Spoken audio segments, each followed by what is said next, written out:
தமிழ் புத்தாண்டில் முதல்வரானார். காந்தி பிறந்த நாளில் முதல்வர் நாற்காலியை விட்டு வெளியே வந்தார். நான் சொல்லுவேன் அடிக்கடி, அவருடைய கணக்கு சரியானது. 9 ஆண்டு காலம் காராக்கிரகத்தின் கம்பிகளை தழுவி தேசத்தின் நலனுக்காக தியாக முத்திரையை ஏற்றுக்கொண்ட மனிதன் மிகச்சரியாக 9 ஆண்டுகள் தமிழ்நாட்டில் ஆட்சி நாற்காலியில் அமர்ந்து தான் நினைத்த நல்ல திட்டங்களை எல்லாம் உருவாக்கி கொடுத்து விட்டு போதும் என்ற மனநிறைவோடு தானே தூக்கி எறிந்து விட்டு வெளியே வந்தார். இந்த முதலமைச்சர் பதவி என்பது என்ன சாதாரண பதவியா?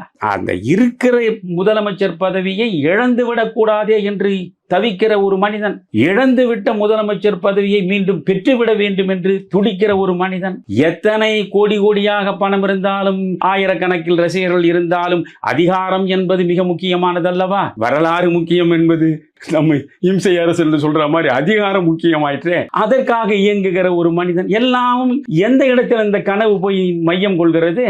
முதல்வர் நாற்காலியில. அந்த நாற்காலி தான் அதிகாரம். அந்த அதிகாரத்தின் மூலமாக பதவி, பணம், சுகம் எல்லாமே பெற முடியும் இல்லையா? அந்த நாற்காலியை நோக்கி போறீங்க. அந்த நாற்காலியை தூ என்று துச்சமான தள்ளிவிட்டு வெளியே போனவர் தான் காமராஜர்.